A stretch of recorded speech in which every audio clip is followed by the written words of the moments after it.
We are what you would call, just in simple layman's term, like a spiritual playground. Sedona Star offers classes, meditation, yoga, workshops, dancing, art classes, book clubs, anything that feeds your soul. Think of it as a 24-hour fitness for the soul. That's exactly what my intention was 28 years ago. And here we are in 2025, and we're just starting to build this up. This isn't a place where you're going to come in and expect answers given to you. This is a place where you're going to come in to help you find the answers yourself. So there's no dogma, there's no telling you how to live your life. We're just here to hold space for you. And I met Teresa because she is an intuitive and she's also a practitioner. She does, well, you're going to explain what you do, but one of her specialties is that she accesses the Akashic records. Do you want to expand a little bit more on that? Yeah, of course. So I access the Akashic records, and it's just one of the things that I do. We all do so many things and we don't even know it. And that's actually one of the reasons why we started this channel, because we just wanted to help everybody out there get information and nuggets of information. Right. So that they could just know that whatever's happening to them is normal, or if they have any questions, they can ask other people who have gone through that too. Right. So a little bit of background for that is that a little bit of background is that we were both raised in dogmatic religions. I was raised Catholic. I don't know if you were Catholic. Yes. Yeah. Nothing against Catholicism at all. We are not saying anything about that. But there was a time where we started questioning more. We had more questions that the church could answer, to be quite honest with you. And so we had to go search ourselves, and to have to transcend everything we learned, transcend what we were taught by our teachers, our priests, our parents, our family members, and have to kind of go against the grain was very difficult, because we had to uncondition everything that we were conditioned to believing, right? Mm-hmm. And it was like so entrenched in my belief system that I wanted to be a nun at one time. And the thought of me not even having that religion to hold on to was the scariest thought of all. Yeah. And so when I was starting to stretch my ideas and I started asking questions that nobody could answer, I had to go with it. Like, I didn't have a choice. I had to. And it's painful sometimes, because you become very isolated, especially when you have friends that are going to the same school, going to church, and they don't have the same questions. And for them, they just didn't care. Like you know what? They had other ideas, and they were another stage of life, whereas I really wanted some answers. So I did. I had to go in and find them myself. Yeah, for sure. And then on my end, growing up Catholic, I think my parents were trying to find, it's like, mm-hmm. we all have like this something inside us that is called spirituality, and then we have church that tells us how to have our lives, how to, I'm sure it was done with good intention, but mm-hmm. It's just like religion is like a set of rules and a set of beliefs that we were forced to believe. And you were born in that, and you have no choice. Right. You just follow it. And if you don't, you get, what is that word? Stigmatized, or you don't get, they shun you, Right. So exactly. Well, me growing up, I had to go to church, and I remember being so depressed and thinking, how can God be so cruel? How could God? So anyway, I asked all these questions, but you're not allowed to ask questions because your mind is so small. And yeah. Something inside me. You just knew. You knew. I just knew. Yeah. Exactly. And when I was kind of going through that myself, that was one question I always had. Like I was being taught, God is going to take care of you. He loves you. He's like your father. And I was thinking, but my gosh, if I was a father, I wouldn't have war. I wouldn't have these things, yes. And so I did. I went through a whole spiritual catharsis. I actually quit believing in the concept of God at one point until I took an anatomy and physiology class. And then I realized, wait a minute, there is something behind this. There's something greater than us. And I realized that we have, as human beings, personified God as something that we could relate to. But I think it's so big, so vast that our minds don't have the capacity of understanding it all. So we take bits and pieces and try to cobble some sense of it, of what it is. And I will tell you about this. And Shiro is one of our readers here at Sedona Star. Mm-hmm. He was saying, and he comes from the same type of background as us. He was at a Christian church, and he says there are 3 operating belief systems, right? The first operating belief system is that we just live, we die, that's it. There's nothing else. Like, you're just, this is it, nothing else. Mm-hmm. And that is the belief system.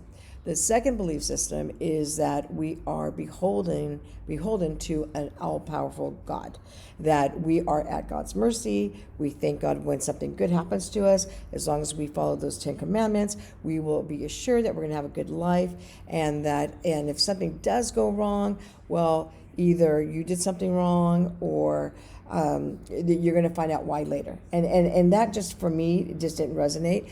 But a lot of people live in this place, and a lot of people live very happy lives here. It's easy for them to defer their actions to somebody else, put it on a cross. This is what we're doing. And you know what? I'm going to say, I'm sorry. I hopefully ask for forgiveness. And hopefully God is all merciful and he'll forgive me and I can go to heaven. And then that's it, right? And some people believe that. And we're not saying that is not the truth for them. But then the third operating belief system is that you are a part of the divine. You are part of the Creator. So therefore, if that is true, then you create your life as well. Mm-hmm. So there is no deferring to God, like, oh, God is so gracious for me or to me that he allowed me to get this job. No, you as the creator, as God created us, you created the circumstance, the opportunity for this position. Yep. Right? Yep. They would say God willing. God willing. If God wills but it. But God wills you too. But if you're part of God, you're willing it as well, yes, right? We bring into existence things we need to transcend. And so we bring into existence the life we want. If we're a negative Nelly and we're just negative all the time and this isn't right and nobody likes me, well, guess what? You've just created and cultivated a world where nobody likes you. You're not getting the job you like. And we can talk about manifestation later. Oh, but yeah, because trust me when I tell you, I've lived it. Believe you me, I've lived it. And I went from a car that I was putting water in every 3 blocks to the exact color that I wanted and everything. But that's for another little segment. But as far as this, yes, everybody has a belief system, and everybody is at a certain stage of growth. So we don't tell anybody like, oh my gosh, you should believe this or you should believe what we believe in. No, not at all. And then there's I remember being in church too, and I remember like the moments where the choir was singing like the Ave Maria, and I felt like I was in heaven. I felt complete peace. So church is not bad. It's just like our politicians or like our grandparents or like whatever. We have what we consider good or bad or this but it's all the same. It's all the perspective, but it's where you feel good, and that's what we want. We want exactly you to feel good, and we welcome all beliefs. Yes, absolutely. And we're here to support. Yeah, and that's for sure. And I'll tell you, because the idea of church, the idea of community is phenomenal. You need that. I mean, you need to connect. We are missing connection on so many levels. Right now, during the whole ascension period, we need. Okay, so you're going to church, or we're speaking from our experience. I'm sure there's many others, but you're like me. I was being visited by ghosts, and you're not allowed to speak to ghosts, Or, you speak with angels. No, only, the Bible, that stuff doesn't happen. So you need people like us to say it's okay, it's okay that you're going to feel a little weird. Yeah. So I will tell you that one question I had when I was 8 years old, why can they have ghosts or angels? And in those times, in biblical times, and prophets in biblical times, but my gosh, if there's a psychic out here, forget it. It's the devil's work. Yeah. It is not. Because I will tell you, I'm an intuitive reader as well, and everything that I hear, that I see in my head, is something that you will also see and hear in your head. The difference is that I don't distrust it. I trust my intuition wholeheartedly, because when I am reading somebody, I do not interject myself. I don't inject my feelings, my biases. I just send the message, and that's it. Yeah. And so, and I don't like when people say, "Oh my God, you're so good." No, I'm not. It's not. I'm just giving you the messages I am being told to give you, and that's it. It's learning. It's learning to trust your inner guidance. Right. Because we were told, no, that's somebody else. Yeah. You want God, go to church. He's not. No. Go outside of yourself. Seek validation outside of yourself. Right. Right. Ask permission to see if it is whatever everybody says it should be. So no. Right.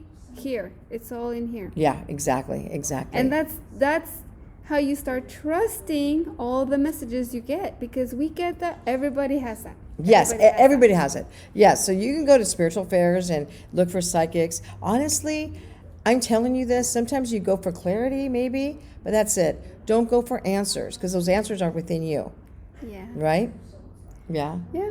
Mm-hmm. So I guess that's our topic today. Yeah, that's our little topic today. And like I've said, we're not professionals. We're going to be raw. We're going to be honest, and we're going to be authentic. And we will always be authentic. And there's going to be times where we won't have answers, and we're going to ask you questions to maybe help us answer and figure some things out. Please. Right. Yeah, right. Yeah. So is it okay if I do a little light language? yes, absolutely. Okay, so quiet on the set, please. So we're gonna do a little light language. Okay.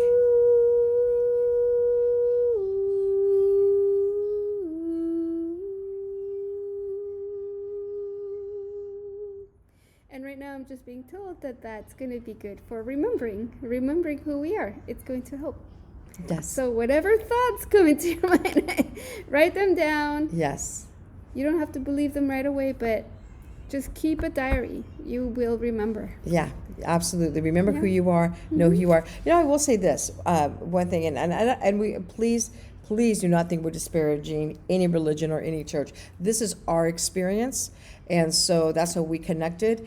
But I will tell you this, is that the one thing for me that really resonated growing up is the idea of knowing thyself. When Jesus said, know thyself, the kingdom of heaven is within. That to me just landed like a load of bricks. Like, yes, of course, that is truth. And for me, that's what it is. And I have always, this image always came to me, is this analogy of a mountain, and truth is on the top. And everybody's coming from different roads, different sides, different levels, and we're all reaching for the same goal. So anyway, we're all connected, we're all one. We're all different people, different places, but we all come from whatever made us, or wherever we all start from the same place, wherever that is. Right.